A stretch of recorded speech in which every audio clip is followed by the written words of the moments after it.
Hello বন্ধুরা, welcome back to my channel. তো আজ হচ্ছে 21 মে, আমাদের ফার্স্ট অ্যানিভার্সারি। তো প্রথমেই সাজুগুজো করে আমরা রওনা দিলাম দক্ষিণেশ্বরের মা ভবতারিণীর মন্দিরে। তো প্রথমে আমরা কি করলাম, গাড়িটা পার্কিংয়ে রাখলাম, রেখে এগিয়ে গেলাম। তারপর ওখান থেকে আমরা প্রথমেই চলে গেলাম, আমরা যে দোকান থেকে মায়ের জিনিসপত্র কিনি, এই হচ্ছে সেই দোকান, 21 নম্বর দোকানটা। তো ওইখান থেকে আমাদের পুজো দেওয়া হয়ে গেল। তারপর আমরা যেহেতু সকাল থেকে না খেয়ে উপোস করে ঠাকুরের পুজো দিয়েছি, তো যথারীতি আমাদের খুব জোরে খেতে পেয়ে গিয়েছিলো। তো এত রোদ আর থাকতে পারলাম না, ছাতাটা অবশেষে বাড়ি করলাম। তারপর এগিয়ে গেলাম ওই ফুড কাউন্টারগুলো আছে না দক্ষিণেশ্বরে, সেদিকে এই ফুড প্লাজা। তো এখান থেকে আমরা প্রথমে গেলাম, গিয়ে বসলাম, কারণ যথারীতি এতটাই গরম ছিল আর থাকা যাচ্ছিল না। এখানে আমার বড়মশাই ভাবনা চিন্তা করছে কী অর্ডার দেবে। আমার দাদাও গিয়েছিল, আমি এখানে মশালা ধোসা নিয়েছিলাম, দাদা আর ও নিয়েছিল বাটোরা, ছোলে বাটোরা। তারপর আমরা আমাদের খাবারটা এনজয় করে আমরা চলে এলাম একটুখানি দক্ষিণেশ্বরের পেছনে একটা পুকুর আছে ওই দিকে। তারপর আমরা দক্ষিণেশ্বর থেকে পুজো দিয়ে বেরিয়ে পড়লাম আদ্যাপীঠের উদ্দেশ্যে। আমাদের ইচ্ছা ছিল আদ্যাপীঠে গিয়ে ভোগ খাওয়ার।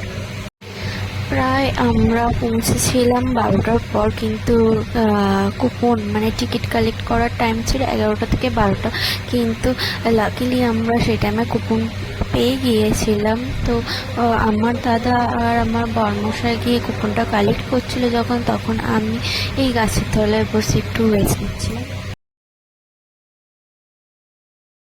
তারপর আমরা আমাদের ননদের বাড়িতে গিয়েছিলাম, সেখান থেকে ফিরে ভোগ খাওয়ার জন্য আমরা এগিয়ে যাচ্ছি। তো প্রথমেই আমরা পৌঁছে গেছি, তো গিয়ে সিটে বসলাম।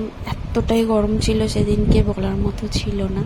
তো সকলেই এখানে একটা ব্যাচ ওয়াইজ সবাইকে খাওয়ায়। তো প্রথমে জল দিচ্ছে, তো আমরা ভেবেছিলাম ঠান্ডা জল হয়তো দেবে না, এই কারণে আমরা ঠান্ডা জলের বোতল নিয়ে গিয়েছিলাম। কিন্তু প্রথমে শুরুটা ছিল বাসন্তী পোলাও, আর এটা কুমড়োর একটা পকোড়া টাইপের ছিল। তো এত টেস্টি খাবার, তোমরা একটা একটা করে দেখতে থাকো কী কী খাবার ওইখানে দেয়া হয়েছে। তারপর দেওয়া হয়েছিল ভাত আর এঁচুড়ের তরকারি, আর খিচুড়ির সাথে এক রকমের তরকারি আর চাটনি আর পায়েস, যে ভিডিওটা আমি করতে খুব ভুলে গিয়েছিলাম, সরি ফর দ্যাট। তারপর আমরা ওইখানে এতটাই আমাদের পেট টইটুম্বুর হয়ে গিয়েছিল যে আমরা ওইখানেই বসে একটু ওয়েট করছিলাম। এতটাই বাইরে রোদ যে বাড়ি ফিরে আসবো কী করে সেটাই ভাবছিলাম। তারপর যথারীতি ওইখানে একটু রেস্ট নিয়ে বসে আমরা ফিরলাম বাড়িতে।